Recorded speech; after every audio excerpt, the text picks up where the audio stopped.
Let's face it, growth marketing jobs are on the rise. Currently, there are approximately 116,000 open jobs for growth marketing on Glassdoor. In the US alone, more than 70k startups were established as of January 2022. And all they need is to make sure they grow fast, and they are ready to allocate enough money to marketing to make sure they actually grow. As an example, let's talk about SaaS companies. During their first 3 years of existence, SaaS companies typically invest from 80 to 120% of their whole sales revenue in marketing. So if you're just at the beginning of your marketing career, or if you want to change your job, this video will help you land your first growth marketing job. So I prepared this detailed mind map containing 8 steps anyone can take in order to land their first growth marketing job, and let's go through the steps together.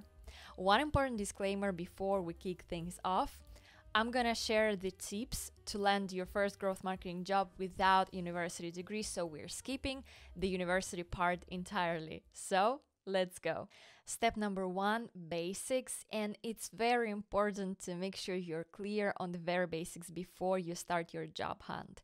First of all, you have to decide whether you want to concentrate on B2B or B2C world. I know that especially at the very beginning of your career with zero marketing experience, it may be really difficult to make this choice, but trust me, it's really important to focus on that first, because this will sort of shape your next direction in your career. Because, for example, if you have some experience in B2B marketing, it will be way easier for you to search other jobs in this industry, and at the same time it will be way more difficult for you to switch to the B2C world in case you want to. Also, location. In today's weird and crazy world, there are a lot of remote job opportunities, obviously, but of course you have to decide if this is something you actually want to go for, because I know that remote work is not for everyone. So first things first, decide if you want to focus on your country, on your area. For example, you live in Finland and you want to focus on the Nordics, or for example, again, if you're located in Finland, you would be happy to land a job at a company that is located in the US. It doesn't matter for you. Or, for example, you can decide that, okay, remote is definitely not my cup of tea, so I want to concentrate specifically on my country. In that case, you should start building your network. You should start researching the companies specifically in your area. For example, follow them on LinkedIn, at least. The next step related to the very basics: follow the brands that you love, that you're passionate about. Coming back to my very first point, let's say that you've decided that you want to focus only on B2B companies. In that case, go ahead and follow some B2B brands that you love. How I started my journey, I realized that I'm actually interested in B2B SaaS companies. So I started following various B2B SaaS businesses, like, for example, SEMrush, I don't know, HubSpot. I was checking their blog all the time, their website, people who work for this company, to understand what they do in their marketing. And this obviously helped me sort of to come up with the list of marketing skills that I need to nurture. Also, create your role model. In other words, there are obviously some outstanding marketers out there, especially from your favorite industry, so make sure you follow them, again, on LinkedIn. In the description below, I'm going to add a list of marketers that inspire me personally. Perhaps you can also follow them and check what kind of publications they make themselves, what kind of people they mention in their content. Step number 2, find your niche. A growth marketer is typically a person who is wearing multiple hats.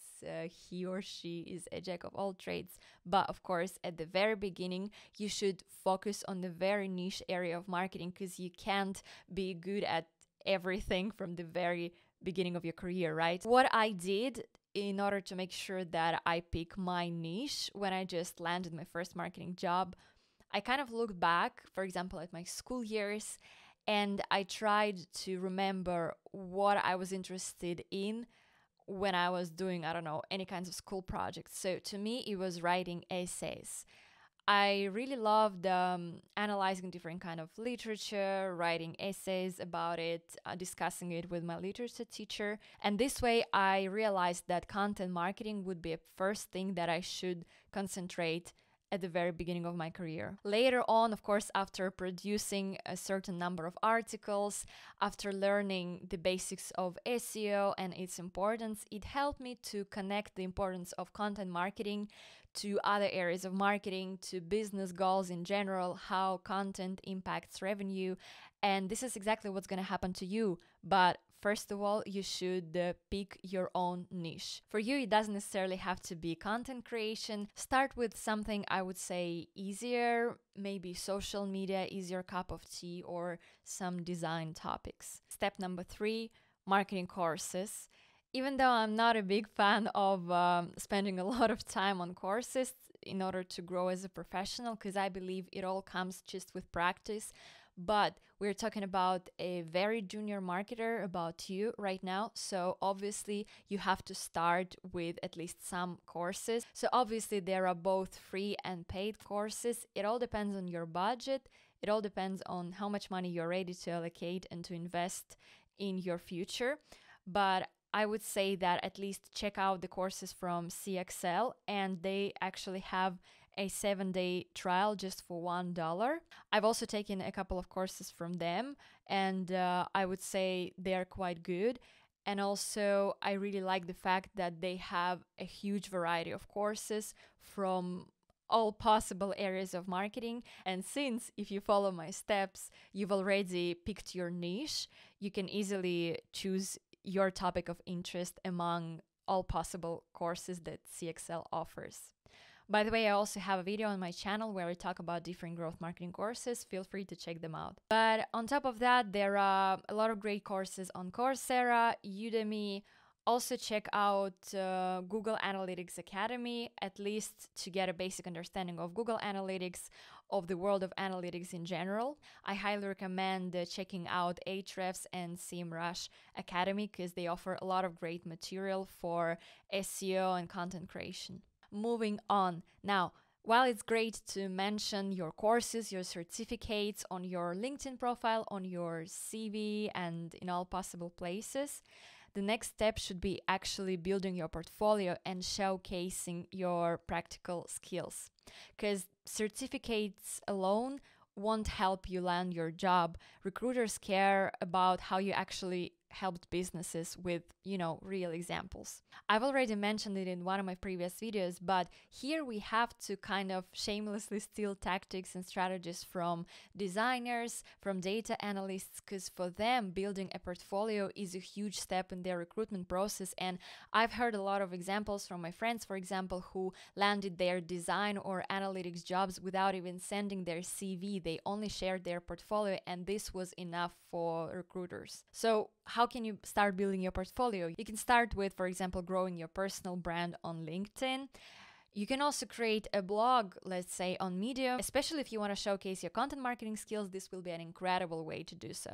You can also run your own YouTube channel. For example, you picked advertising as your marketing niche. In that case, you can create some tutorials on how to create LinkedIn ads, Facebook ads, Instagram ads. And trust me, you don't need to have thousands of followers to make sure that your YouTube channel is a valid portfolio. Recruiters actually care about what you've done. At this point, they don't really care about how many followers you have, so I highly recommend considering a YouTube channel as an option. You can even build your own website where you can show how you actually build landing pages. You can showcase your copywriting skills. There are a lot of free website builders out there, so consider this option as well.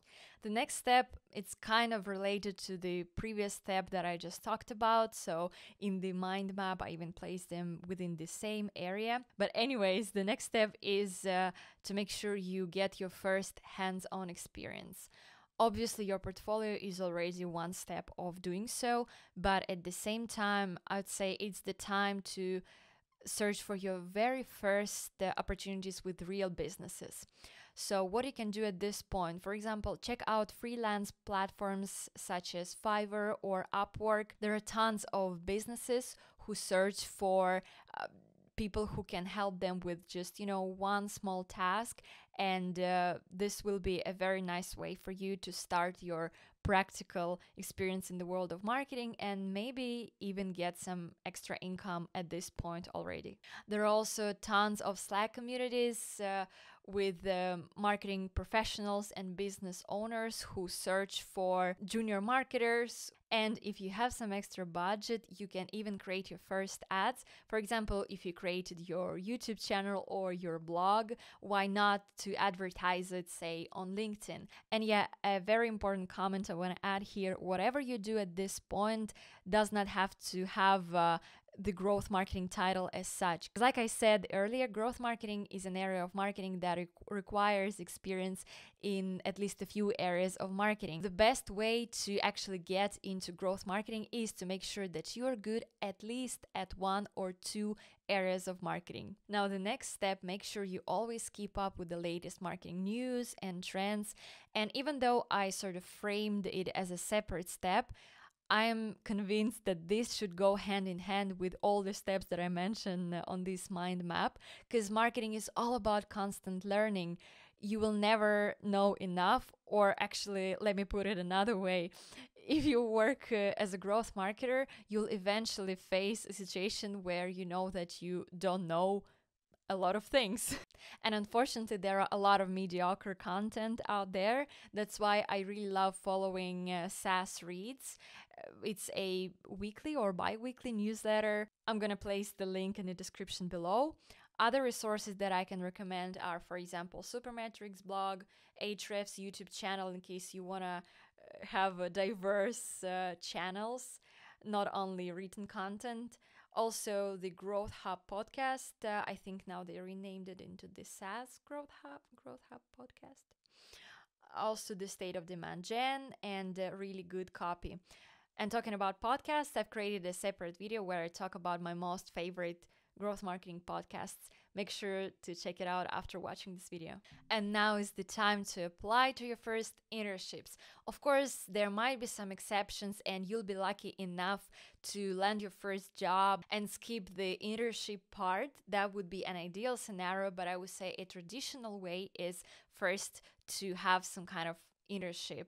And unfortunately, you have to be ready to have your internship as a non-paid one.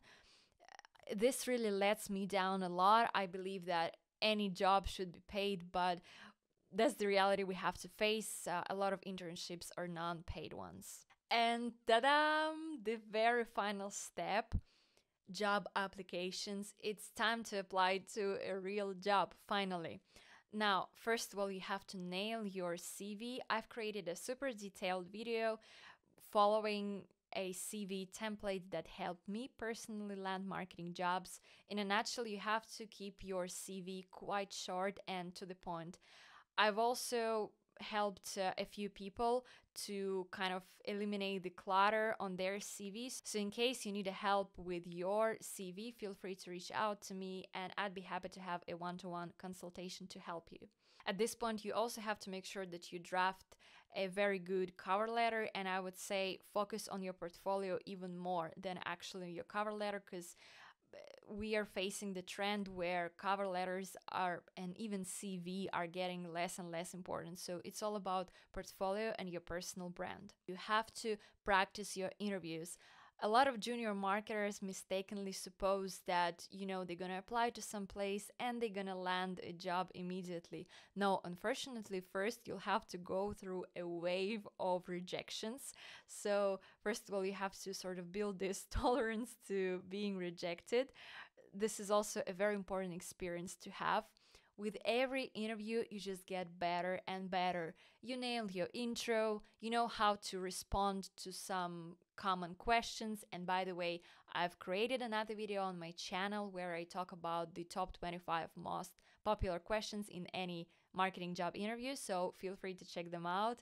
I also have a series of videos where I talk about growth marketing job interviews and how to answer some of the most popular and frequently asked questions. And in case you're considering a marketing job in the Nordics or a remote position, I also gonna add a few links where you can find your first marketing job. That's it for today, guys. I hope this video helped at least some of you. Please make sure to subscribe to my channel because I'll be providing even more helpful content for fellow growth marketers. Thanks a lot for watching, and as usual, see you in my next videos. Bye bye.